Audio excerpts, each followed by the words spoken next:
Bismillahirrahmanirrahim. Assalamualaikum warahmatullahi wabarakatuh. Alhamdulillahilladzi an'amana bi ni'matil iman wal islam. Asyhadu an la ilaha illallah wahdahu la syarika lah wa asyhadu anna Muhammadan abduhu wa rasuluhu la nabiyya ba'dah. Allahumma shalli wa sallim ala nabiyyina Muhammadin wa ala alihi wa sahbihi wa man tabi'ahum bi ihsanin ila yaumil. Alhamdulillah, puji syukur kita panjatkan kehadirat Allah Subhanahu wa taala atas perkenannya.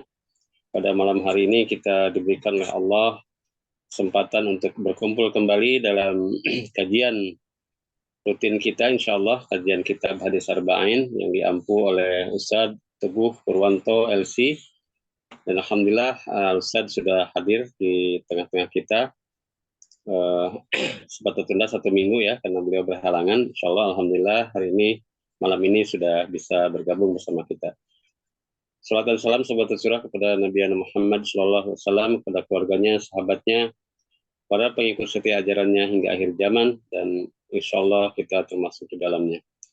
Dan tak lupa juga kita salat dan salam juga doa tersurah kepada saudara-saudara kita di bumi Baitul Maqdis ya, Palestina. Semoga segala penderitaan, segala kesedihan, segala kesulitan ya berakhir dan Allah berikan kemenangan kepada saudara-saudara di Palestina, insya Allah. Baik, karena Ustadz Topik ini udah ada sebetulnya, tapi suaranya nggak keluar nih. Ustadz Topik, antum nggak nyambung terus menghubungkan audio. Jadi anak ambil alih aja ya, mestinya kembali anak ambil alih. Ustadz Topik kalau ini mungkin nanti lain kali. Baik, untuk santri yang di Asrama Putra sudah hadir. Agus ada Agus? Assalamualaikum Ustaz. Hadir ya, oke. Siap tilawah ya. Baik, kita mulai sama-sama dengan membaca Ummul Kitab Al-Fatihah. A'udzubillahi minasyaitonirrajim. Bismillahirrahmanirrahim. Alhamdulillahirabbil alamin, arrahmanirrahim, maliki yaumiddin. Iyyaka na'budu wa iyyaka nasta'in. Ihdinas siratal mustaqim. Siratal ladzina an'amta 'alaihim ghairil maghdubi 'alaihim waladdallin. Baik, selanjutnya silakan Ahina Agus membacakan ayat suci Al-Qur'an. Tafadhol. A'udzu billahi minasy syaithanir rajim. Bismillahirrahmanirrahim. Tabarakalladzi ja'ala fis samaa'i burujan wa ja'ala fiha sirajan wa qamaran munira. Wa huwa alladzi ja'ala al-laila wan-nahara khilfatan liman arada an yadhakkara aw arada syukura. Wa ibadur rahmanil ladzina yamshuna 'alal ardi huna wa idza khatabahumul jahilun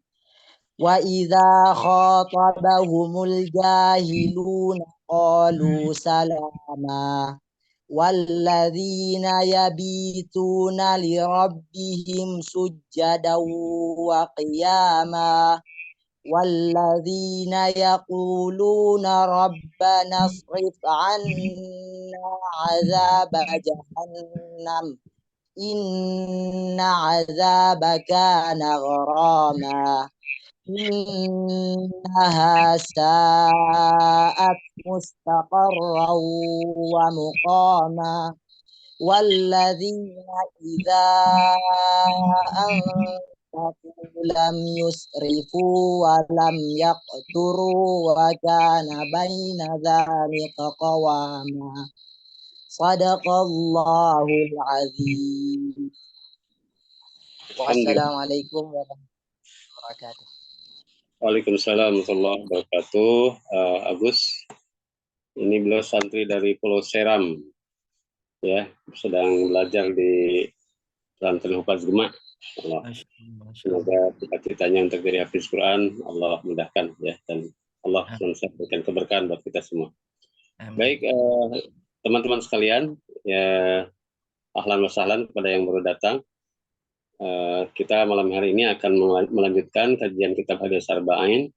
Pada sesi lalu sudah dibahas mukadimah ya, dan juga beberapa penjelasan dari Ustadz terkait riwayat singkat pengarang ya, dari Imam Nawawi, nama aslinya dan sebagainya. Kemudian juga tentang apa itu hak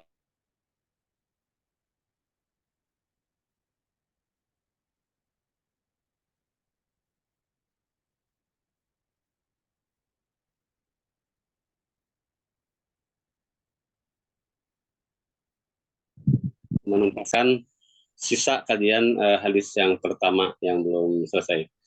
Sebab itu, mari sama-sama kita dengarkan dan simak penjelasannya. Nanti kalau ada tanya jawab, kurang lebih Ustadz mungkin 1 jam ya pemaparan bisa. Sampai jam 9 Ustaz ya?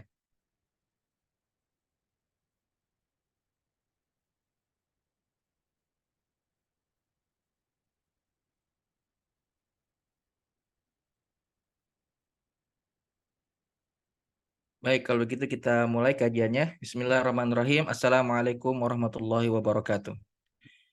Alhamdulillah, wassalatu wassalamu ala rasulillah wa ala alihi wa sahbihi wa mawala ma ba'd. Tibtum wa taba mamsyakum wa tabawa'tum minal jannati manzila. Allahumma inna nas'aluka hadha amalan salihan wa liwajhika khalisah. Para peserta yang dirahmati Allah Subhanahu wa taala, kita langsung saja memulai kajian kita pada malam hari ini. Dikarenakan tadi juga sepertinya ada gangguan dengan Ustadz Dudin sebagai pembawa acara, tapi insya Allah tidak mengurangi kemuliaan dari majelis ini, yaitu majelis ilmu yang Masya Allah dari jauh-jauh semua datang untuk ke majelis ini. Semoga dicatat oleh Allah Subhanahu wa taala sebagai amal soleh yang akan memberatkan timbangan kebaikan kita di hari akhirat kelak. Itu sebagai tujuan tertinggi kita dalam setiap kita melakukan sebuah perbuatan, agar menjadi sebagai catatan kebaikan di sisi Allah Subhanahu wa taala. Sedangkan tujuan yang lain tentu saja dalam setiap perbuatan kita selalu menimbang ada tujuan duniawinya. Tujuan duniawinya adalah kita mendapatkan ilmu, insya Allah juga akan bermanfaat bagi kita sebagai seorang muslim untuk menjalankan kehidupan kita berislam dan bagaimana kita bermasyarakat sebagai seorang muslim.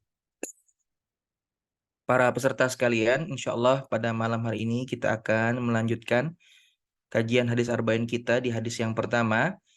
Tentunya hadis yang pertama sudah didengar semua insya Allah ya. Mari kita sama-sama mengulang matan hadisnya. Saya akan coba share screen terlebih dahulu. Nah, baik para saudara sekalian, marilah kita sama-sama membaca matan hadisnya. Hadis yang pertama ini adalah diriwayatkan oleh an Amiril Mu'minina Abi Hafsin Umar bin Al-Khattab radhiyallahu anhu qala sami'tu Rasulullah sallallahu alaihi wasallam yaqul innamal a'malu binniyat wa innama likulli imri'in ma nawa faman kanat hijratuhu ila Allahi wa rasulihi fahijratuhu ila Allahi wa rasulihi wa man kanat hijratuhu lidunya yusibuha aw imra'atin yankihuha fahijratuhu ila ma hajara ilaih. Rawahu Imam al-Muhaddithin Abu Abdullah Muhammad ibn Ismail ibn Ibrahim ibn al-Mughirah ibn al-Barrizabt al-Bukhari wa Abu al-Husaini Muslim ibn al-Hajjaj ibn Muslim al-Qushairi al-Naisaburi fi sahihaihima alladzaini huma as-sahul kutubil musannafah. Dari Amirul Mukminin Abu Hafiz Umar bin Al-Khattab radhiyallahu anhu berkata, aku mendengar Rasulullah Shallallahu alaihi wasallam bersabda, sesungguhnya amal itu tergantung dengan niat-niatnya dan setiap orang akan mendapatkan sesuai dengan apa yang diniatkan. Maka barang siapa yang hijrahnya kepada Allah dan Rasulnya, maka hijrahnya kepada Allah dan Rasulnya. Dan barang siapa yang hijrahnya kepada dunia yang ingin diraih, atau wanita yang ingin dinikahi, maka hijrahnya kepada apa yang dia berhijrah kepadanya. Diriwayatkan dua imam ahli hadis, Abu Abdullah Muhammad ibni Ismail ibni Ibrahim ibni Mughirah ibni Barizabt al-Bukhari, yaitu Imam al-Bukhari, dan Abu Husain Muslim ibnu Hajjaj ibnu Muslim al-Qushayri an-Naisaburi, yaitu Imam Muslim. Maka disebut sebagai hadis riwayat Bukhari dan hadis riwayat Muslim. Hadis ini kemarin sudah kita bahas bersama bahwa hadis ini menjadi hadis pertama pilihan dari Imam Nawawi karena sangat memiliki peranan yang sangat penting. Oleh karena itu hadis ini menjadi sebuah konsep atau menjadi sebuah bidang yang harus sama-sama kita pahami dan kita camkan di dalam diri kita. Makanya hadis ini sebagai salah satu hadis yang dipilih oleh Imam An-Nawawi dan ditaruh di sebagai hadis yang pertama tentang amal tergantung dengan niatnya. Jadi para peserta sekalian, kita akan sama-sama mengkaji. Kalau kemarin kita sudah mengkaji beberapa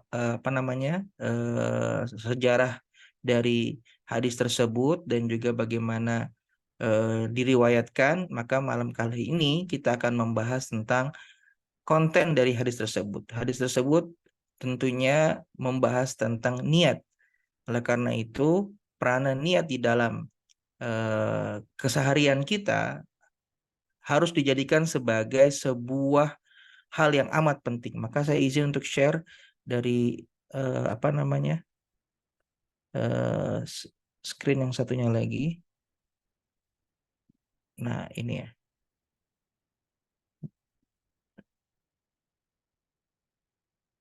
Sudah muncul belum ya? Belum ya? Masih proses. Masih proses ya. Bentar. Baik, sambil menunggu screen-nya ini muncul. Jadi pertama kita harus mengkaji definisi niat tersebut ya. Niat apa yang disebut dengan niat gitu. Para ulama hadis, salah satunya adalah Syekh Azhari, beliau berkata bahwa definisi niat adalah harokatun, yaitu irodiyatun, atau disebut juga sebagai sebuah aktivitas keinginan ya, yang terjadi di dalam hati manusia ya. Jadi sebuah aktivitas di dalam hati yang menunjukkan sebuah keinginan. Nah, dan aktivitas ini merupakan salah satu tahapan dalam kita melaksanakan sebuah perbuatan yang kasat mata dan terjadi di dalam diri kita. Gitu. Jadi dari sini kita bisa mengambil pelajaran bahwa sebuah perbuatan kita itu tidak dihitung dari perbuatan itu dimulai. Contohnya, ketika kita sholat, maka perbuatan kita itu tidak dihitung dari ketika kita takbiratul ihram, karena sholat itu dimulai dari takbiratul ihram. Nah, tetapi dimulai dari mana? Dari saat proses kita akan menentukan keputusan kita akan melakukan sholat. Atau sedekah misalnya, kita akan memasukkan sedekah kita di keropak Jumat, contohnya. Ini belum muncul ya screen sharingnya. Nah, sambil muncul ya. Nah, contohnya kita akan masukkan sedekah kita ke keropak Jumat. Maka perbuatan tersebut tidak dihitung dari ketika kita memasukkan uang itu kepada lubang keropaknya. Tetapi dihitung semenjak kapan? Dan dihitung semenjak kita berpikir untuk melakukan perbuatan tersebut. Contohnya adalah kita berangkat sholat Jumat ke masjid, itu kalau kita tidak niat infak, tentunya kita tidak akan bawa uang.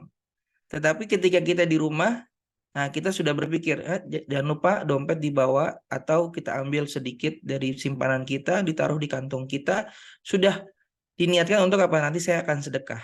Nah, itulah dimulainya dari sana gitu. Jadi sebuah perbuatan itu dimulai dari proses yang terjadi di dalam diri manusia. Gitu. Bahkan proses ini itu dibahas oleh banyak ulama atau dibahas oleh banyak ilmuwan dari non-Muslim. Jadi bagaimana sebuah perbuatan itu terjadi pada setiap manusia gitu. Apa yang menjadi proses mendasarnya. Nah, jadi mereka membuat tes gitu. Jadi setiap perbuatan itu mereka cek di dalam organ tubuh kita gitu. Nah, salah satunya adalah di dalam sel saraf-saraf otak kita gitu. Jadi saraf-saraf otak kita itu ternyata terbentuknya seperti jaringan, seperti laba-laba gitu ya, seperti jaring laba-laba yang sangat rumit dan itu menghantarkan sinyal-sinyal listrik. Sinyal-sinyal listrik itulah yang menjadi titik penelitian dari para ilmuwan tersebut bahwa itu yang disebut sebagai proses motivasi atau motivate. Jadi ketika kita akan melakukan sesuatu, tentunya ada yang memotivasinya, tentunya ada yang menjadi pertimbangannya sehingga itu terpikirkan. Jadi tidak mungkin seorang manusia itu melakukan sebuah perbuatan tanpa sengaja. Jadi semua itu pasti perbuatannya itu sengaja, tetapi yang disebut dengan perbuatan yang tidak sengaja adalah ketika yang hasil dari perbuatan tersebut di luar dari apa yang direncanakan. Contohnya kita rencananya ingin jalan lurus, tiba-tiba karena ada batu di jalan sehingga ban roda kita itu terbentur sehingga berbelok ke kanan. Nah, itu disebut dengan tidak sengaja. Tapi karena niatnya itu sudah lurus. Jadi apa yang direncanakan, perencanaannya itu sudah sesuai. Jadi ketika kita meminum, contohnya kita akan meminum minuman, itu tentunya tidak serta-merta kita mau minum saja. Tidak, pasti karena ada sebuah perintah dari otak kita untuk membasahi tenggorokan kita. Jadi selalu ada motivasi-motivasinya. Nafas kita, setiap kita menarik nafas, maka itu artinya paru-paru kita diperintahkan oleh otak kita yang menerima berita bahwasannya tubuh kita ini kekurangan oksigen, contohnya di otak ya. Otak kita ini kalau kekurangan oksigen yang terjadi adalah ngantuk. Makanya kalau kita ngantuk, kita menguap. Menguap itu menyedot udara atau mengeluarkan udara? Pasti menyedot dulu kan? Wah, gitu ya. Nah, itu untuk apa? Anda mengisi oksigen yang ada di dalam kepala kita gitu. Nah, itu sebenarnya ada sebuah pertimbangan. Tapi pertimbangannya itu terjadi di dalam diri manusia. Begitu juga dalam perbuatan-perbuatan kita gitu. Kita mau berangkat ke tempat kita belajar, itu pasti ada perintah-perintah, ada motivasi-motivasi. Terjadi dengan sangat cepat. Nah, ini yang diteliti oleh para ilmuwan. Dan para ilmuwan barat itu merasa bahwa penelitian ini adalah sebuah penemuan baru. Padahal ini sudah dibahas oleh Rasulullah SAW 1400 tahun yang lalu. Yaitu di dalam hadis ini yang mengatakan bahwa setiap perbuatan manusia itu tergantung kepada niatnya. Tandanya apa? Ada motivasi, ada perencanaan, ada pertimbangan yang menjadi latar belakang dilakukannya perbuatan tersebut gitu. Maka perbuatan manusia ini terbagi menjadi beberapa tahapan. Nah, di tahapan yang pertama itu adalah tahapan yang pertama adalah tahapan sebelum terjadinya perbuatan, yaitu disebut dengan niat tersebut ya. Lalu perbuatan itu saat terjadi, yaitu saat terlaksananya sebuah sebuah perbuatan tersebut terlaksana, maka ketika dia terlaksana menjadi tahapan yang kedua. Lalu tahapan yang terakhir adalah ketika perbuatan itu sudah selesai dilaksanakan. Dan itu ternyata masuk juga di dalam hadis ini. Jadi hadis ini ingin memberitahukan kepada kita bahwa fungsi niat itu terjadi pada sebelum perbuatan itu dilakukan, pada saat perbuatan itu dilakukan, dan yang ketiga, pada saat perbuatan itu setelah selesai dilakukan. Maka niatnya tetap harus selalu dijaga. Kenapa? Karena masing-masing dari tahapan tersebut itu memiliki konsekuensi. Maka para ulama, ya Syekh Azhari ini juga mengatakan bahwa tahapan saat perbuatan itu belum dilakukan atau tahapan niat disebut juga sebagai biji dari sebuah perbuatan, bijinya. Jadi biji itu niat itu diumpamakan sebagai biji gitu. Lalu ketika perbuatan itu dilakukan, maka bijinya itu sudah berubah dari sebuah biji menjadi sebuah pohon. Nah, ketika pohon itu sudah jadi dan perbuatan itu selesai dilakukan, maka pohon itu nanti akan berbuah. Maka proses ketiga atau proses terakhir yang juga menjadi titik konsen dari hadis ini adalah juga termasuk setelah perbuatan itu selesai. Maka perbuatan itu selesai, dia akan berbuah. Buahnya itu apakah buah yang manis atau buah yang pahit, tergantung bagaimana kita menjaganya gitu. Tapi dari itu semua yang paling penting itu di awal adalah bagaimana kita menanam sebuah biji yang baik atau menanam sebuah niat yang baik. Nah, maka tiga tahapan ini menjadi tahapan yang jarang manusia itu memperhatikan dari tahapan-tahapan ini. Contohnya, karena kita sudah terbiasa sholat 5 waktu, maka setiap azan itu kita sudah otomatis.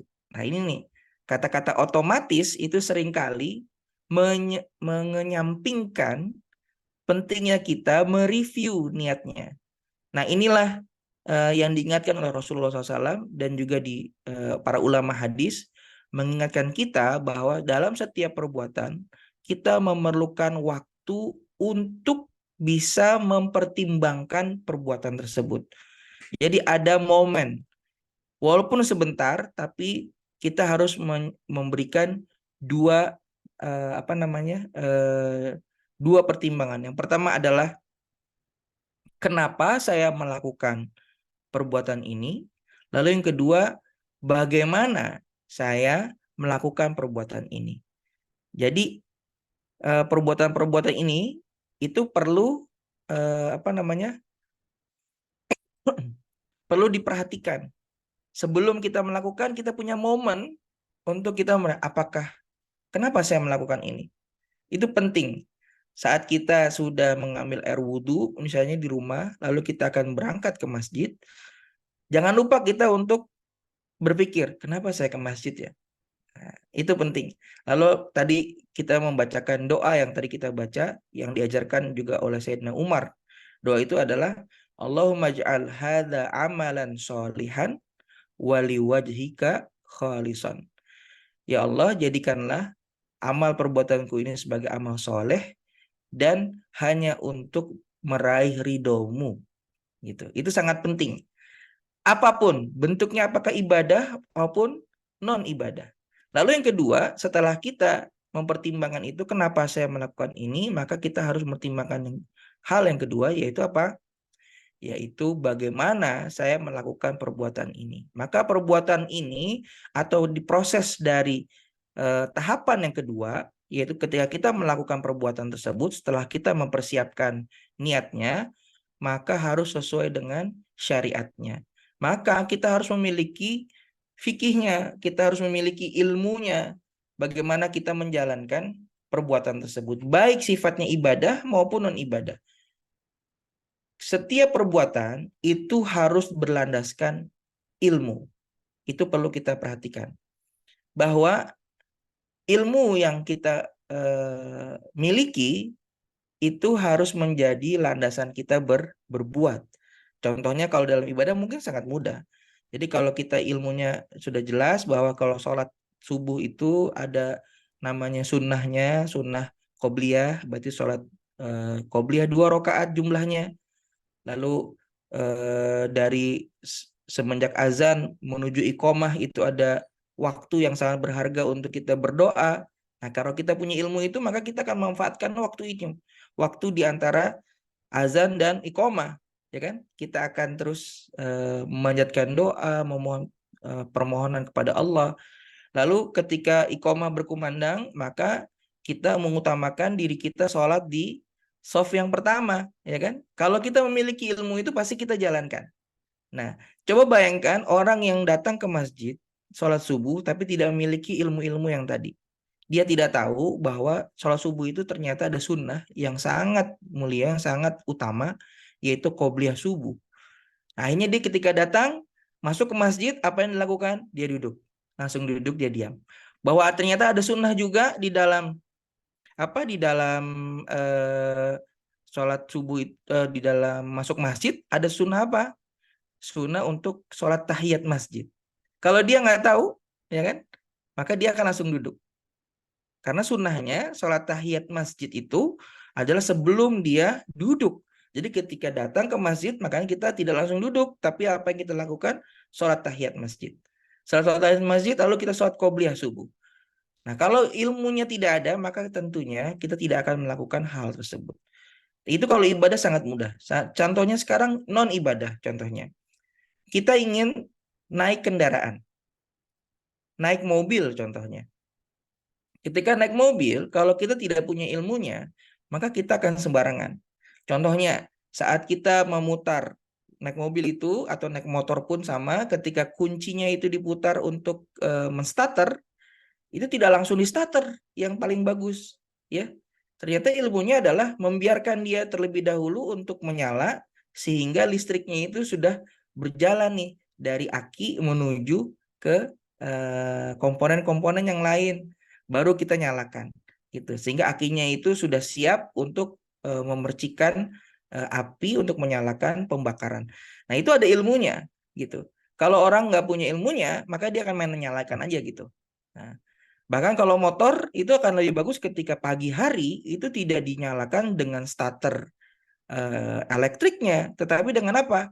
Dengan starter engkolnya yang manualnya itu kan. Nah, kalau kata montir itu 3 kali dulu Pak. 1, 2, 3.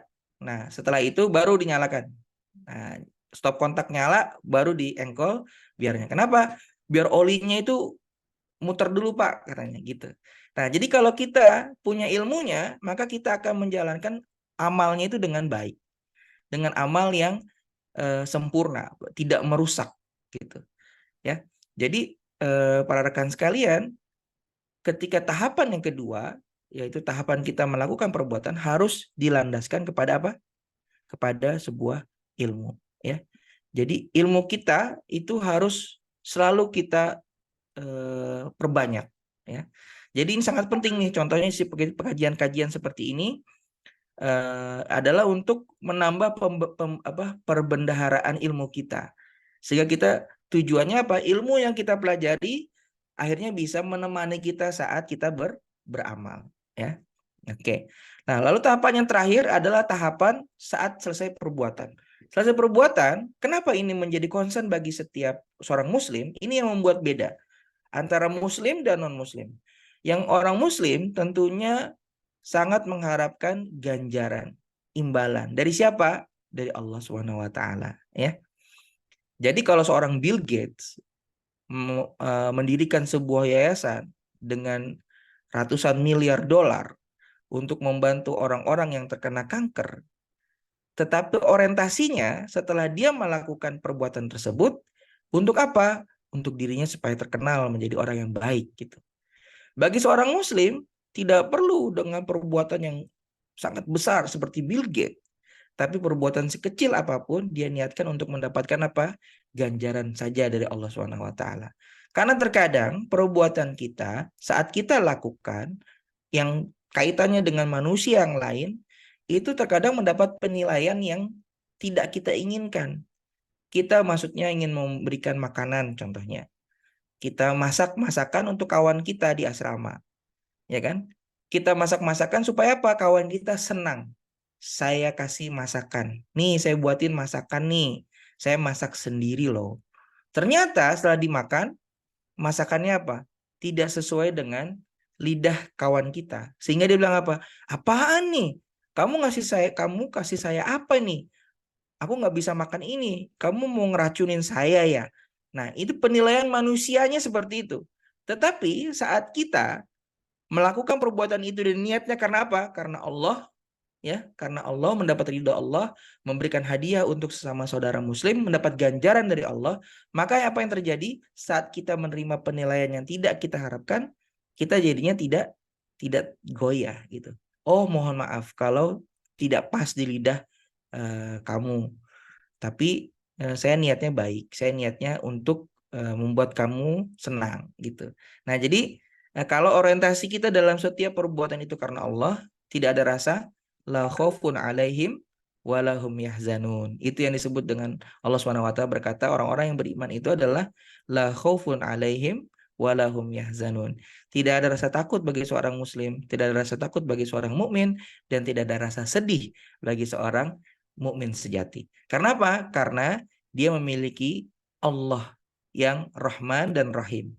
Allah yang Maha Pengasih dan Maha Penyayang. Jadi semua perbuatan pasti kalau diniatkan karena Allah, Allah akan terima asalkan sesuai dengan syariatnya. Nah, itu biasanya kalau ada penilaian duniawinya, penilaian orang lainnya yang tidak sesuai dengan diharapkan, tandanya saat kita melaksanakan tugasnya, ilmunya belum cukup. Masakan kita belum memiliki ilmu yang memumpuni sehingga tidak cocok masakan tersebut di lidah orang lain. Nah, itu yang saling berkaitan. Maka bagi seorang muslim, dia memiliki orientasi setelah melakukan perbuatan. Orientasinya ada dua, orientasi ganjaran duniawinya dan orientasi ganjaran ukhrawinya, akhiratnya.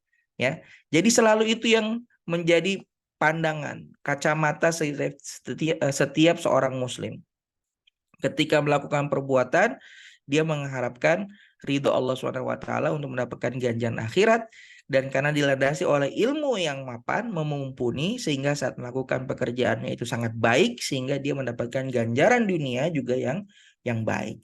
Gitu. Jadi selalu memiliki dua orientasi. Orientasinya dunia dan orientasi akhirat. Bukan berarti orientasi kita kan akhirat saja, Ustaz. Tidak. Selalu ada orientasi duniawinya yang diukur. Karena walatan sanasibaka minad dunia, kata Allah kan, jangan lupakan bahwa ada bagian di dunia yang juga harus kita perhatikan, ya. Oleh karena itu, para peserta sekalian yang dirahmati Allah SWT, maka pandangan setiap muslim dalam berbuat sebuah perbuatan itu, ya, baik itu ibadah maupun yang sifatnya ibadah mahdoh ataupun ibadah yang sifatnya ghair mahdoh atau ibadah yang tidak ada rukun dan syarat-syarat, ya, seperti contohnya kita berinteraksi dengan orang lain, membantu orang lain, bekerja, itu juga ibadah ghair mahdoh. Lalu yang kedua, poin yang kedua adalah memperhatikan sehatnya niat di dalam setiap tahapan perbuatan kita. Itu harus dijaga selalu. Jadi makanya ketika kita melakukan sebuah perbuatan, selalu renungkan dulu untuk meluruskan niat. Makanya setiap kita akan memulai sesuatu, selalu bilang, kita perlu untuk meluruskan niat terlebih dahulu. Kita kasih waktu 30 detik contohnya, atau 15 detik misalnya, ya. Jadi itu diluruskan dulu. Allahumma ja'al hadha amalan salihah wali wajhika khalisa. Allahumma ja'al hadha amalan salihah wali wajhika khalisa. Terus dibaca-baca supaya menjadi amal yang solih dan hanya untuk ridho Allah SWT. Lalu yang berikutnya, di tahapan berikutnya, ketika kita sedang bekerja sesuai dengan ilmu dan syariatnya, itu tetap juga harus menjaga niatnya, karena niat kita ini karena Allah. Maka kalau setiap perbuatan yang diniatkan karena Allah, pasti kita akan melakukan perbuatan itu dengan sebaik-baiknya. Karena kita tidak mau memberikan perbuatan kepada Allah, Sang Pencipta kita, yang memberikan kita rizki yang banyak, dengan perbuatan yang tidak baik. Pastinya kita akan selalu dengan perbuatan yang sebaik mungkin. Ya, karena apa? Karena ini untuk Allah. Ya, gitu. Contohnya seperti kita misalnya masang apa? Masang spanduk misalnya. Kita pasang-pasang spanduk begitu. Kalau ini karena hanya untuk manusia, pastinya ya udah pasang spanduk sukarela, nggak dibayar, nggak dikasih konsumsi lagi, akhirnya masangnya sembarangan, yang penting asal masang saja. Tetapi kalau niatnya nggak, ini karena Allah, maka dia malu ketika dia melakukan perbuatan tersebut tidak sesuai dengan apa yang diharapkan orang lain atau apa yang menjadi standar yang baik, sehingga apa?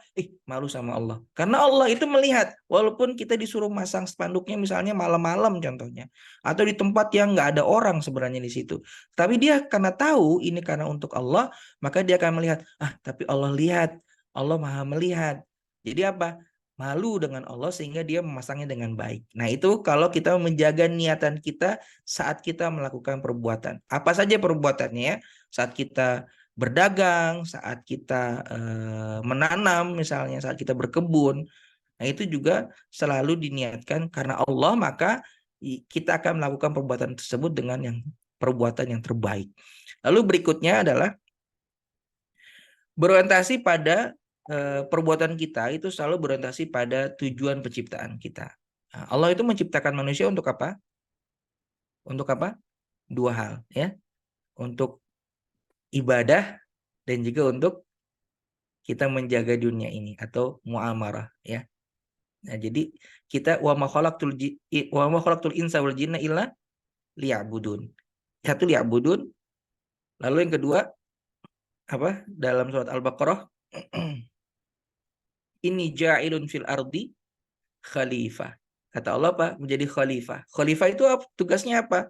Memelihara, ya, memelihara dunia ini, bumi ini menjadi bumi yang berkah dari Allah Subhanahu wa taala dan bermanfaat untuk semua makhluk hidup yang ada. Gitu. Itu tujuannya seorang muslim, semua manusia diciptakan. Satu, karena ibadah pada Allah. Yang kedua, perbuatannya itu menjaga kelestarian alam ini untuk mendapat keberkahan dari Allah dan memberikan manfaat sebanyak mungkin kepada makhluk-makhluk yang lain, apalagi terhadap sesama manusia, ya. Jadi tidak terbatas pada sesama muslim saja, tetapi seluruh manusia, karena Islam itu rahmatan lil alamin. Maksudnya rahmat untuk semesta alam adalah sesama manusia itu adalah rahmat, rahmat itu adalah kasih sayang. Lalu yang berikutnya juga terhadap selain manusia, terhadap hewan, terhadap tumbuhan, ya, terhadap lingkungan. Nah, itulah penciptaan kita. Maka karena kita memiliki niat yang baik, innamal a'malu binniyat, gitu, niat itu kita jaga, maka kita akan selalu memandang perbuatan kita ini berorientasi pada tugas penciptaan kita, tujuan penciptaan kita, yaitu ibadah dan memelihara dunia kita.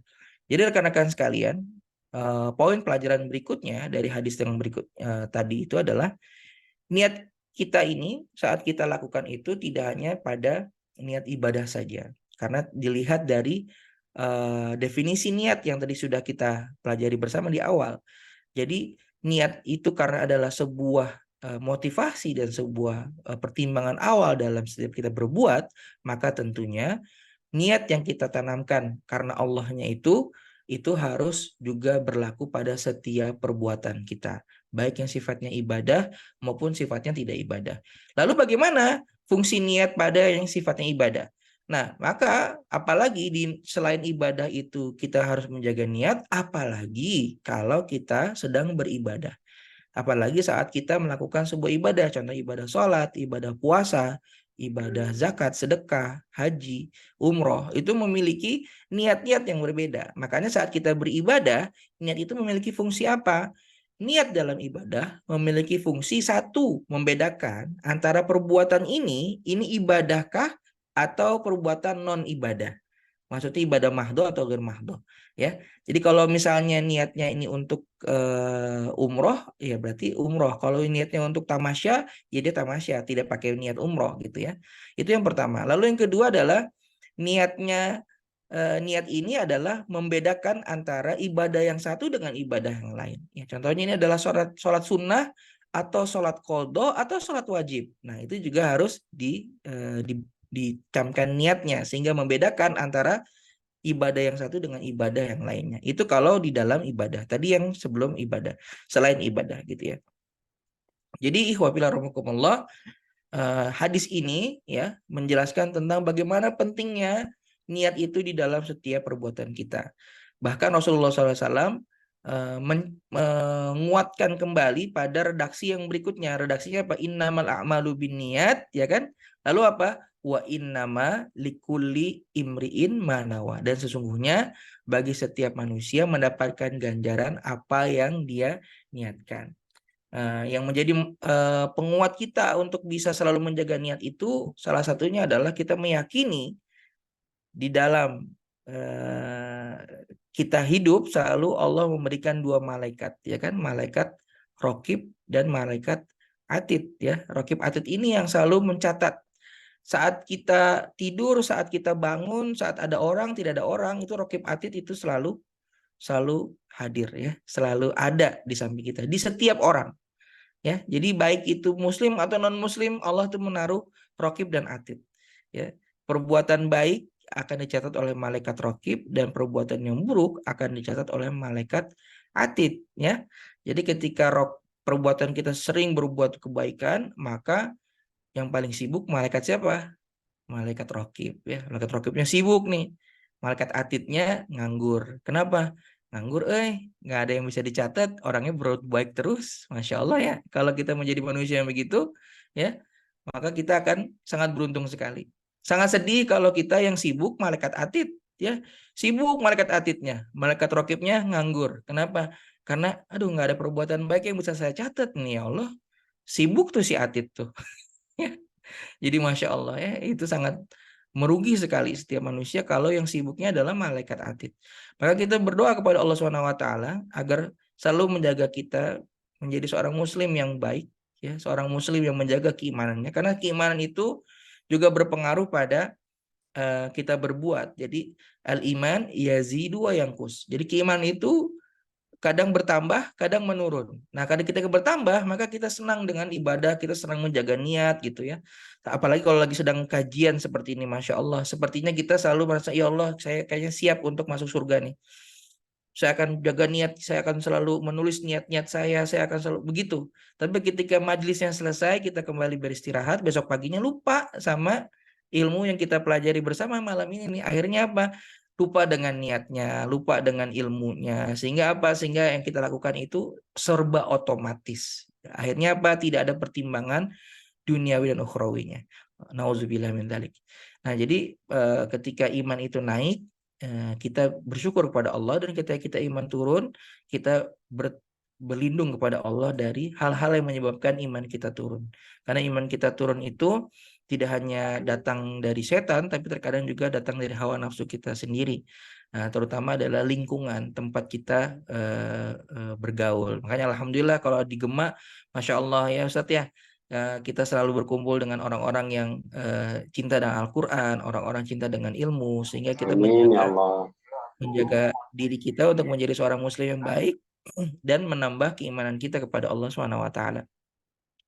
Mungkin itu saja Ustadz untuk pendalaman materinya hadis pertama. Silahkan nanti bagi peserta yang ingin bertanya, dan sebelum ada pertanyaan saya mau jawab PR saya yang pertemuan break yang lalu ya. Jadi kalau nggak salah ada yang tanya tentang asbab lurud ya, atau sebab adanya hadis ini tuh apa ya Ustadz? Kalau nggak salah kemarin ada yang bertanya seperti itu ya. Jadi sebab hadis ini sebenarnya itu tidak ada riwayat yang kuat, tetapi banyak juga diriwayatkan oleh Ibnu Hajar Al-Asqalani salah satunya dalam Fathul Barinya menjelaskan bahwa hadis innamal a'malu binniyat yang itu disebutkan hijrah, tentang hijrah itu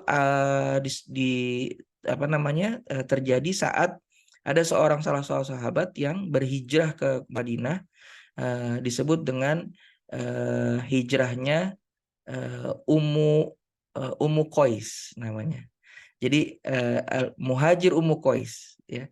Jadi ada seorang perempuan namanya Ummu Qais ini yang tidak mau dinikahi oleh seorang laki-laki, salah seorang sahabat itu, tetapi dia memberikan syarat, kalau kamu hijrah maka saya mau dinikahi. Makanya dia orang itu akhirnya berhijrah. Inilah yang disebut di dalam hadis ini. Tapi Ibnu Hajar Asqalani mengatakan bahwa riwayatnya sangat lemah.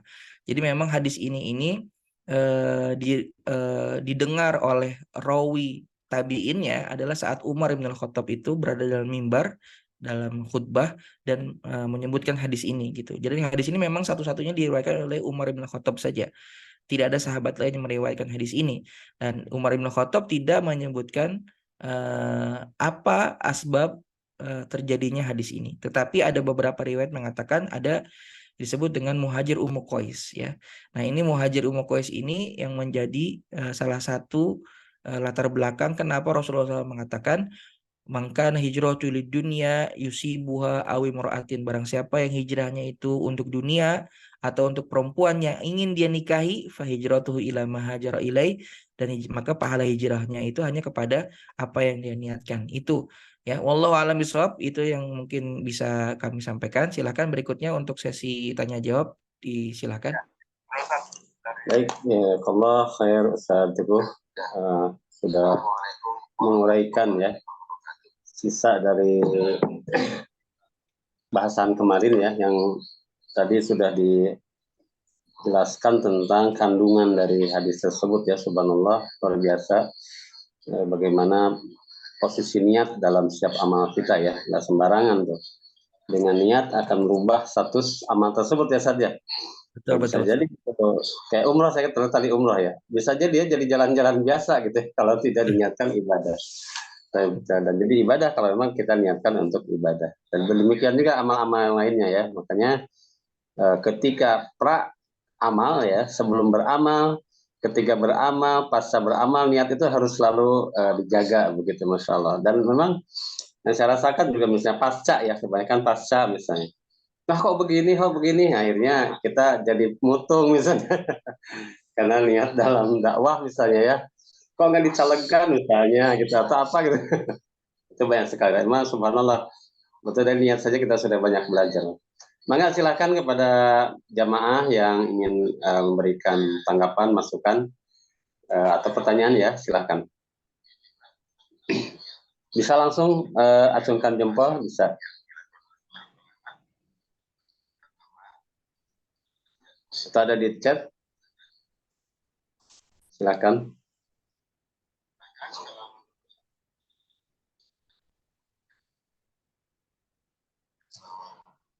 Nah, Sad, dari saya misalnya ya, kalau kita lupa niat, Sad, katakanlah sholat biasanya ya kalau begitu. Boleh nggak kita lagi sholat gitu ya, sebetulnya sih niatnya tadinya nggak dijama gitu ya. Tapi kok karena ada waktu ini, jama aja deh gitu. Habis sholat, lagi sholat zuhur misalnya ya. Nah, itu gimana Sad? Kalau dalam tengah-tengah kita tiba-tiba merubah niat dalam ibadah terutama ya. Sah nggak itu ibadah? Baik, Ustaz. Jadi tadi ada yang angkat tangan juga, Ustaz, Silvi Armaini. Aja nanti ya. Mau sekalian atau ini dulu dijawab, Ustaz? Dijawab dulu yang itu aja dulu, yang langsung dulu. Silakan. Mangga, yang langsung boleh langsung.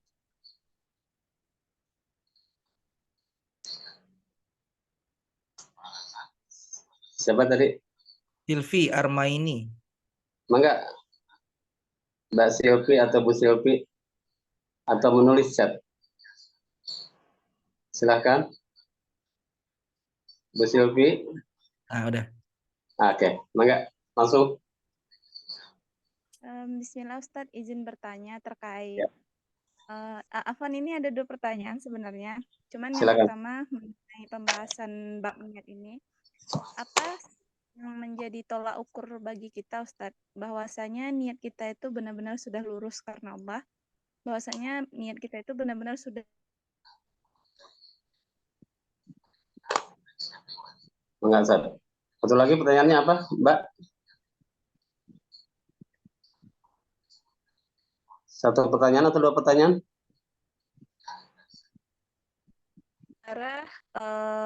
Perkara hadis itu tuh ini termasuk hadis yang sahih, hasan, doif atau mawudu, dan apa bedanya di antara hadis ini dengan hadis yang ada hadis qudsi namanya Ustadz gitu. Ya. Mungkin itu pertanyaan dari Ana. Syukran Ustadz. Langsung aja, Ustaz. Jazakillah khairan. Pertama, jawaban untuk pertanyaan Ustadz Dudin ya. Masya Allah ya, terkadang kita dalam ibadah itu, terutama ibadah yang sifatnya tidak biasa ya Ustadz ya. Kalau ibadah yang rutin, niatnya itu pasti sudah otomatis ya. Cuma Iya. yang jamak itu ya, itu Iya. jamak. Nah, itu juga pernah jadi pembahasan kita ketika kita di Azhar dulu terkait dengan bagaimana orang yang ingin menjamak sholat, tetapi niatnya itu terjadi saat dia sudah memulai sholat. Jadi salah satu yang dibahas ketika itu ada pendapat ulama bahwa sholat jamak itu sebenarnya adalah satu sholat. Walaupun itu 2 sholat, tetapi dijadikan satu sholat. Oleh karena itu niatnya, bagaimana niatnya? Maka niatnya satu, yaitu niat di awal. Di awal saat dia akan melakukan pekerjaan sholat tersebut. Contohnya kita akan menjamak zuhur dengan asar. Maka niatnya itu tidak niat sholat zuhur jamak, lalu niat sholat asar jamak. Tidak, tapi niatnya itu di awal satu. Karena disebut dengan jam'us sholah, berarti dia menggabungkan 2 sholat menjadi satu sholat. Yaitu jadi apa namanya, dalam satu waktu. Gitu. Itu yang pendapat ulama yang pertama, yang mengatakan bahwa maka niatnya itu adalah satu, yaitu niat di awal saat dia melakukan sholat. Maka ketika dia melakukan sholat zuhur, ya dan tidak meniatkan untuk dijamak, tandanya ketika itu dia sudah meniatkan untuk sholat zuhur biasa. Nah, oleh karena itu tidak bisa dia langsung dijamak gitu. Kecuali kalau dia mau mengulang. Nah, waktu itu salah satu yang menjadi titik tengahnya adalah diulang sholatnya, sholat zuhurnya dengan asarnya itu diulang menjadi jamak zuhur dan asar. Zuhur yang sudah berjalan biarkan langsung berjalan, diselesaikan sebagaimana niatnya di awal. Lalu kalau kita tapi mau dijamak tadi, maka kita mengulang sholatnya. Tidak apa-apa, lebih baik mengulang sholat daripada kita meninggalkan sholatnya. Jadi khawatir zuhur yang tadi itu niatnya tidak sah karena dilakukan di tengah perbuatan. Karena ini ibadah, Ustaz ya. Beda dengan kalau kita non ibadah. Kalau non ibadah kita bisa meluruskan kembali. Ada waktu saat kita untuk meluruskan kembali niatnya. Nah, sedangkan saat ibadah, terutama ibadah mahdhah seperti sholat ini, itu tidak bisa niatnya itu berada di tengah-tengah, itu tidak bisa. Seperti juga puasa Ramadan. Puasa Ramadan itu kita harus mengucapkan niat puasa Ramadan itu. Jadi beda karena puasa itu banyak jenisnya. Ada puasa qadha, ada puasa Ramadan, ada puasa Senin, ada puasa Ayamul Bid ya. Nah, itu makanya puasa Ramadan harus diucapkan ini puasa Ramadan gitu. Nah, itu makanya sering diingatkan oleh para ulama di Azhar itu kita diajarkan untuk selalu mengucapkan niat puasa Ramadan itu di malam saat kita selesai tarawih. Tarawih itu lalu berniat besok kita mau puasa lagi. Walaupun ada beberapa pendapat ulama mengatakan sahurnya kita atau masuknya kita menyambut bulan Ramadan itu sudah menjadi niat karena niat itu di dalam hati. Tetapi dalam fikih Syafi'i niat dalam hati harus dikuatkan menjadi niat yang dilafazkan. Dilafazkannya itu juga maksudnya di dalam hati tapi dilafazkan gitu maksudnya. Bahwa diniatkan bahwa ini niat untuk Ramadan gitu. Allah alam bisawab ya Ustaz. Jadi kalau untuk sholat zuhur, kalau kita sudah melaksanakan zuhurnya berjalan ya, lalu ini kan belum dijamak ya, maka itu boleh kita menjamak lagi boleh tapi diulang zuhurnya. Gitu. Apalagi kalau jamak qashar ya. Jadi kalau misalnya jamak zuhur biasa jangan sampai saya mau jamak qashar nih. Padahal tadi niat awalnya udah zuhur biasa nih. Lalu nanti di dua. Nah, itu berarti zuhur yang pertama tadi itu tidak sah tuh. Maka kita ulang zuhurnya lagi tidak apa-apa. Bahkan kita mengulang zuhur sholat fardu itu boleh diulang nggak apa-apa. Contohnya sholat sedekah ya, kita misalnya di masjid, kita sudah sholat maghrib contohnya, lalu tiba-tiba ada jamaah yang masbuk, tidak ada jamaah lain yang terlambat, maka kita boleh menawarkan, silakan sholat lagi bareng sama saya, nanti saya sholat sedekah, itu boleh. Ya, sholat fardu sedekah. Allahu a'lam bishawab. Jadi begitu ya Ustaz. Nah, terkait dengan tadi pertanyaan Mbak Silvi ya, terkait apa standarnya yang bisa menjadi ukuran kalau niat kita ini sudah murni karena Allah Subhanahu wa taala. Jadi namanya niat itu itu kan diucapkannya. Niat itu diucapkan di dalam hati kita, diniatkan lalu ditanamkan begitu. Tentu karena Allah. Nah, tapi maksudnya ini ukurannya ini bukan karena Allah kali. Nah, itu berarti terjadi pada proses apa? Pada proses saat kita melakukan perbuatan atau pada saat proses setelah perbuatan itu dilakukan. Itu biasanya menjadi pertanyaan. Jangan-jangan niat kita tadi belum lurus karena Allah ya. Nah, gitu. Nah, jadi kalau niat itu lurus karena Allah, ya itu ketika di awal sebelum melakukan perbuatan, tentunya itu dengan ucapan kita, gitu kan? Ucapan kita tanam di dalam hati kita, ya Allah, Allahumma jahada amalan solehan, wali wajhika khalisan. Allah jadikan amalan ini amalan soleh dan untuk hanya menggapai ridhomu. Nah, itu sebenarnya sudah menjadi niat karena Allahnya. Tetapi saat kita menjaganya itu, untuk menjaga itu terjadinya saat kita melakukan perbuatan gitu. Itu yang menjadi makanya ini sudah niat karena Allah apa belum ya? Mungkin ya pemikiran kita mungkin lebih baik kalau kita berpikirnya ini melenceng nggak ya dari niat yang awal begitu.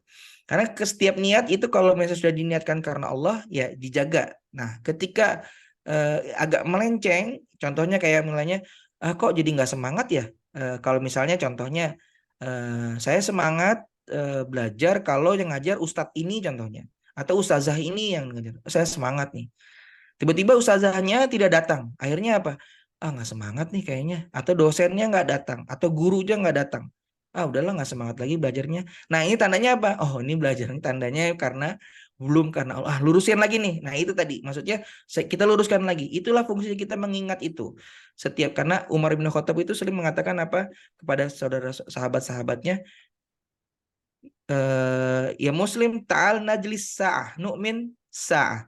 Kita beriman sedetik saja, kata Umar bin Khattab. Maksudnya apa? Kita perlu ada momen saat kita harus merenung ini, meluruskan kembali niat-niat saat kita sudah melakukan perbuatan-perbuatan. Jadi yang dimaksud dengan standarisasi sudah niat sesuai karena Allah apa tidak, itu saat kita sedang melakukan perbuatan atau setelah melakukan perbuatan. Maka itu bisa diluruskan kembali. Itu biasanya yang saat kita berubah. Yang tadinya semangat, tidak semangat. Yang tadinya senang, jadi tidak senang. Ya, yang tadinya tidak ngantuk menjadi ngantuk. Nah itu mungkin, wah ini berarti luruskan lagi niatnya. Jadi meluruskan niat. Jadi bukan berarti kita, oh niatnya salah nih, belum sesuai, belum pas banget dengan karena Allah, tidak. Karena niat itu pasti saat diucapkan itu yang ditanamkan di dalam hati. Itu yang kita minta doa kepada Allah, ya Allah jagalah niat ini gitu. Karena kan kita juga berdoanya apa? Allahumma a'inna ala dzikrika wa syukrika wa husni ibadatik. Bahkan kita berdoa kepada Allah untuk meminta pertolongan, ya Allah tolong hamba untuk bisa berzikir kepadamu, untuk bisa mengingatmu dengan baik, ya. Zikrika dan bersyukur terhadap nikmatmu, dan juga beribadah dengan sebaik-baik ibadah kepadamu gitu. Jadi saat kita melakukan niat itu juga memohon kepada Allah untuk bisa diberikan kekuatan menjaga niat tersebut. Allahu a'lam bishawab. Mungkin itu jawabannya. Lalu yang berikutnya terkait dengan hadis ini. Hadis ini apakah disebut dengan hadis sahih, atau disebut dengan hadis hasan, atau disebut dengan hadis dhaif? Hadis ini disebut hadis sahih. Kenapa hadis sahih? Karena diriwayatkan oleh dua imam rawi hadis, yaitu Imam Bukhari dan Imam Muslim. Kalau sudah muttafaqun alaih, maka semua hadis yang muttafaqun alaih yang diriwayatkan dari Imam Bukhari itu tertulis ya, Imam Bukhari hadis keberapa dan di Imam Muslim di hadis keberapa. Ada kan di materi yang saya bagi kemarin ya. Nah itu kan tertulis. Berarti di kitab Bukhari dan kitab Muslim itu ada, maka disebut juga dengan hadis yang sahih. Semua hadis yang diriwayatkan Imam Bukhari adalah hadis sahih. Lalu sedangkan gimana dengan hadis yang diriwayatkan Imam Muslim? Di Imam Muslim tidak semua hadis yang diriwayatkan Imam Muslim itu adalah hadis yang sahih. Terkadang Imam Muslim juga meriwayatkan hadis yang hasan. Beda dengan Imam Bukhari. Tetapi kalau sudah diriwayatkan oleh Bukhari dan Muslim, maka itu sudah jadi muttafaqun alaih. Maka disebut dengan hadis sahih. Ya, jadi hadis sahih itu adalah hadis yang rijal hadisnya atau periwayat dari tabiinnya, dari sahabat, tabiin itu disebut dengan orang-orang yang sikot, orang-orang yang terpercaya, atau orang-orang yang tidak pernah berbohong. Nah itu disebut dengan riwayat sikot, maka disebut dengan hadis yang sahih. Kalau misalnya ada yang di tabiinnya ada yang tidak sikoh nih, satu misalnya, itu disebut dengan hadisnya turun, dia menjadi hadis yang hasan gitu. Beda lagi dengan hadis yang munqati. Kalau munqati itu ada salah satu dari disebut dengan marhalahnya itu, misalnya tiba-tiba tidak ada tabiinnya dari periwayat yang sebelumnya itu langsung ke tabiin, tidak ada tabiinnya, itu sudah mengkot, jadi terputus dia gitu. Jadi ada satu yang terlewat. Nah, lalu tadi pertanyaannya, apa perbedaan hadis sahih dengan hadis qudsi? Nah, hadis qudsi itu disebut sebagai hadis qudsi karena hadis tersebut itu adalah ucapan Allah SWT. Jadi salah satu contoh hadits qudsi itu mengatakan begini, ya ibadi gitu, inni haramtu zulma ala nafsi. Nanti bisa dilihat di hadis yang ke-32 kalau tidak salah ya. Inni haramtu zulma ala nafsi fala tadzalamu. Jadi itu adalah perkataan Allah SWT yang diriwayatkan oleh Rasulullah SAW, bahwa qala Allah Ta'ala. Jadi sami'tu Rasulullah SAW yaqul. Jadi itu hadisnya biasa salah satu hadis ini diriwayatkan oleh Abu Dzar. Abu Dzar berkata, saya mendengar Rasulullah SAW berkata. Beliau berkata apa? Sesungguhnya Allah SWT berkata. Jadi begitu. Jadi Rasulullah SAW itu meriwayatkan perkataan Allah SWT menjadi sebuah hadis. Tapi perkataan ini tidak ada dalam Al-Quran. gitu. Itu yang membedakan ya. Kalau Al-Qur'an itu diturunkan langsung melalui siapa? Jibril. Tidak langsung tidak serta-merta Rasulullah mengucapkannya. Tapi kalau misalnya diucapkan maka disebut dengan hadits qudsi ya. Ya, hadits qudsi itu adalah perkataan Allah SWT yang diriwayatkan oleh Rasulullah SAW ya. Itu yang membedakan. Nah, sedangkan hadits qudsi ini itu juga ada derajatnya. Apakah hadits qudsi ini sahih atau hadis ini dhaif? Nah, itu jadi yang membedakan beda kategori. Ada hadis biasa, ada hadis qudsi. Kalau hadis qudsi itu hadis yang diriwayatkan dari perkataan Allah SWT oleh Rasulnya, tetapi juga memiliki derajat hadisnya. Ada hadis qudsi yang ternyata hadisnya ini dhaif atau riwayatnya ini tidak kuat karena ada beberapa perawi riwayatnya bukan orang yang sikoh, orang yang dipercaya. Nah, begitu ya. Jadi kalau ingin membandingkan hadis sahih, jadi sahih itu dibandingkan dengan dhaif. Sahih, hasan, dhaif. Nanti dhaif ada maudhu gitu. Lalu nanti ada hadis mutawatir, ada hadis ahad. Nah, lalu ada hadis Rasulullah, ada hadis qudsi. Nah, jadi begitu. Jadi kategori-kategorinya seperti itu. Allahu a'lam bishawab. Berikutnya ada dari Agus PHG 7 ini Ustaz. Ya, silakan Gus, mau nanya Gus. Tadi yang tilawah itu. Bismillah. Oh, Syukran Ustaz. Izin bertanya. tafadhal. Wadah. Ustaz, bagaimana jika kita berniat untuk melakukan sesuatu tetapi tidak sempat untuk melakukannya, baik itu buruk maupun baik? Apakah Allah akan tetap mencatat perbuatan niat yang tadinya kita mau kerjakan tetapi tidak sempat untuk melakukannya atau mengerjakannya? Syukran Ustaz. Masya Allah. Ya kan Gus. Syekh Agus, Masya Allah. Jadi begini, jadi Rasulullah SAW pernah meriwayatkan bahwa sesungguhnya Allah SWT itu akan menghitung sebuah kebaikan itu ketika dilakukan. Tetapi ketika dia baru meniatkan saja, maka Allah juga sudah menghitungnya menjadi sebuah kebaikan, walaupun itu belum dilakukan. Maka itulah pentingnya niat. Semakin banyak kita berniat, maka semakin banyak potensi pahala yang bisa dicatat oleh malaikat raqib ya.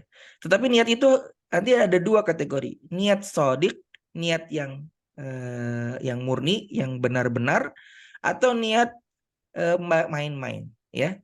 Nah, ada beda nih. Oh, niatin aja dulu nanti, makanya kita niat ya nanti tahajud ya gitu. Beda orang yang berniat sungguh-sungguh dengan niat yang niat-niatan. Bedanya gimana?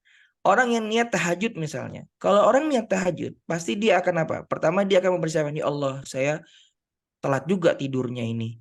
Padahal saya niat mau tahajud nanti malam. Mudah-mudahan Engkau membangunkan aku ya Allah. Dia lakukan apa? Berdoa. Pertama dia pasti berdoa, minta dibangunkan oleh Allah SWT. Lalu yang kedua, dia mempersiapkan tidurnya dengan tidur yang baik. Yaitu contohnya apa? Dia wudhu terlebih dahulu, membersihkan semua hadas, ya kan? Hadas kecilnya dibersihkan, lalu dia tidur dengan sunnah yang terbaik. Yaitu contohnya apa? Menghadap kiblat, ya. Lalu memiringkan badannya ke kanan, begitu. Nah itu jadi dengan niatan apa? Ya Allah, mudah-mudahan saya nanti terbangun, gitu. Atau contohnya yang paling mudah, niat, ya Allah, saya tidak mau tidur saat khutbah Jumat, ya kan? Ini sering banget nih, kita tertidur saat khutbah Jumat. Maka itu harus diniatkan nih. Ya Allah jangan sampai tidur. Karena khutbah Jumat itu Masya Allah. Itu ketika khotib, kita ketika masuk ke masjid, ya kan. Khotib belum berdiri, kita sudah semangat nih. Softnya paling depan, udah tilawah dulu, ya kan. Al-Kahfi udah diselesaikan. Begitu, Assalamualaikum warahmatullahi wabarakatuh. Plok, tiba-tiba hilang tuh kesadaran kita. Tersadar kembali saat kapan? Saat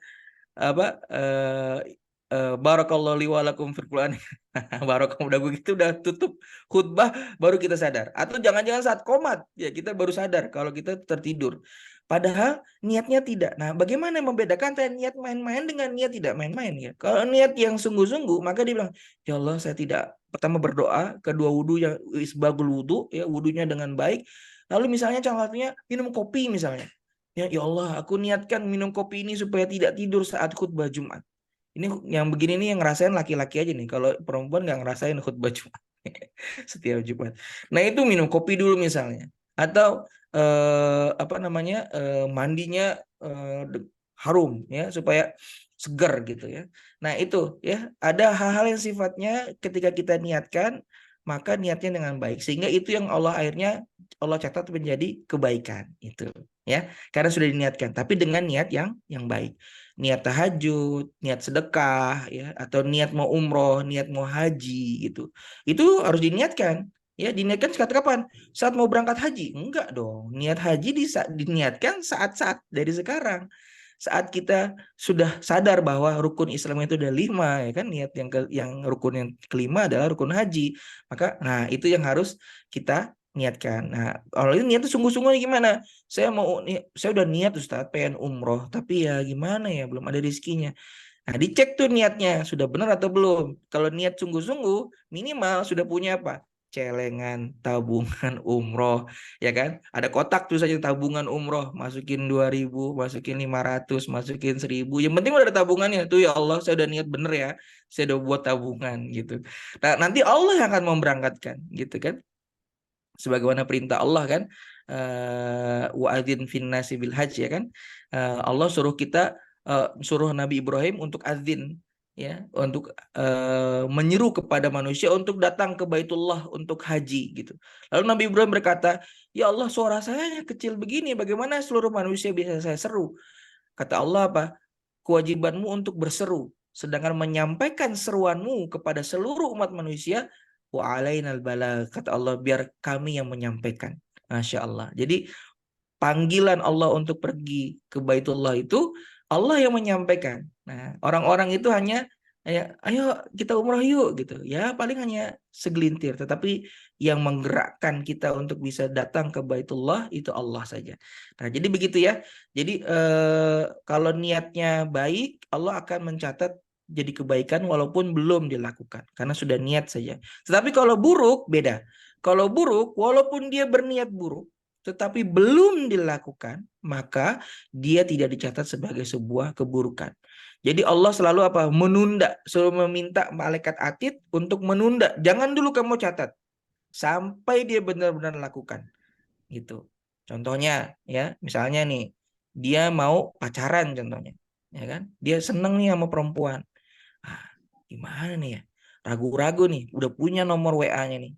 Pengen WA, tapi ya Allah gimana ya, takut nanti saya ngelanggar syariat lagi.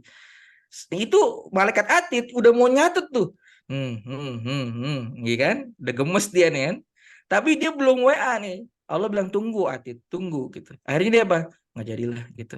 Inni akhafullah, kata saya takut sama Allah. Wah, akhirnya jadi apa? Jadi kebaikan. Jadinya atid nggak nyatet, Rokib yang nyatet. Nah, jadi Masya Allah gitu kan. Ada gitu kan. Sab'atun, kata Rasulullah SAW, 7 golongan. Sab'atun yuzilullahu fi yaumin la dhilla illa dhilluh. 7 kelompok orang yang Allah lindungi dalam naungan Allah, di mana di hari yang tidak ada naungan yang bisa menyelamatkan manusia kecuali naungan Allah SWT, yaitu di hari kiamat kelak.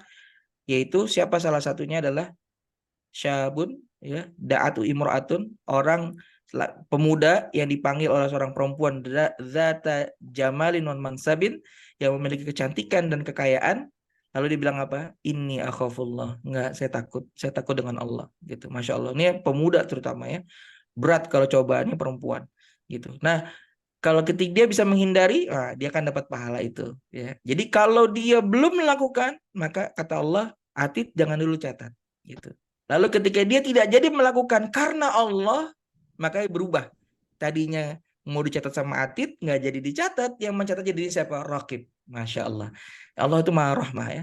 Jadi peluang pahala itu lebih besar dibanding dengan peluang kita berdosa.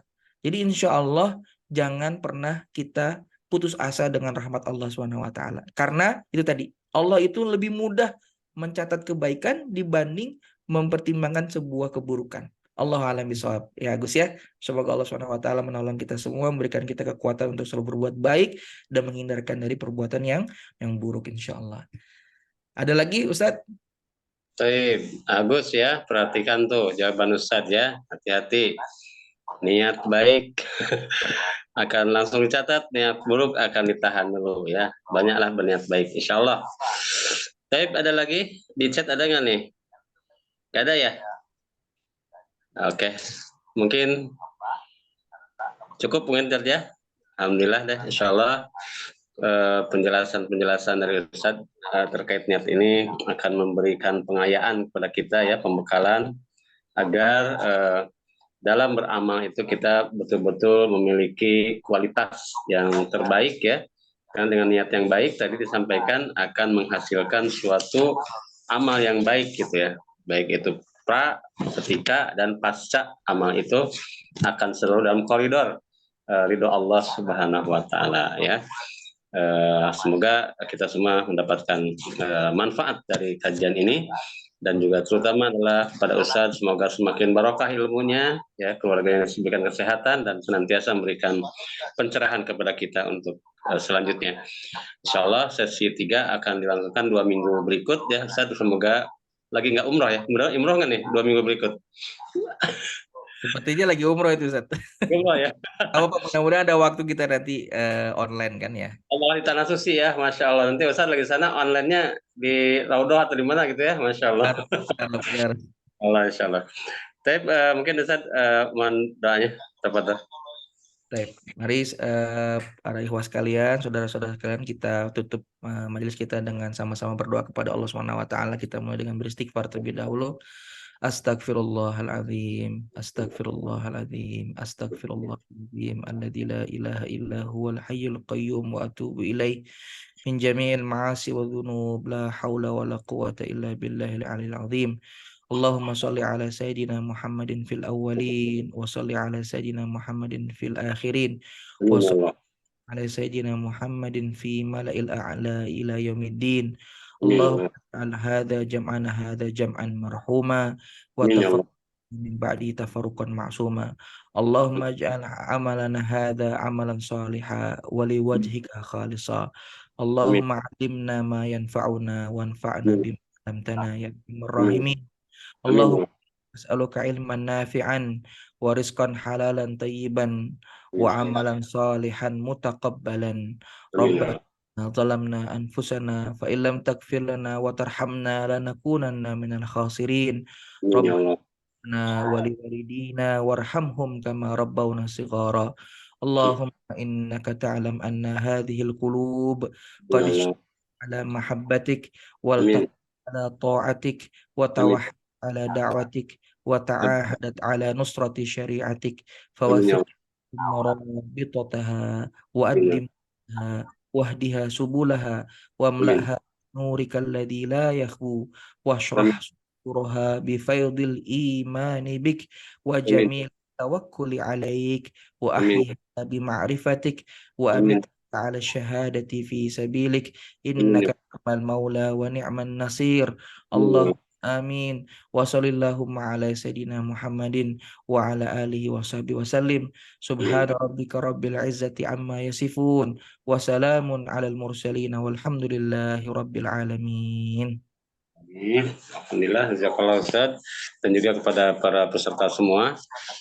Jazakumullah atas kehadirannya. Semoga kita istiqomah untuk sesi berikutnya kita bisa hadir kembali. Baik, kita tutup sama-sama membaca hamdalah. Alhamdulillahirabbil alamin. Juga istighfar, astagfirullahaladzim, dan doa kafatul majlis. Subhanakallahumma bihamdika asyhadu an la ilaha illa anta astaghfiruka wa atubu ilaik. Al-afu minkum billahi taufiq wal hidayah. Assalamualaikum warahmatullahi wabarakatuh. Waalaikumsalam warahmatullahi wabarakatuh. Masya Allah. Itu Ustaz, pamit semuanya. Jazakumullah khairan. Semoga silakan Ustaz.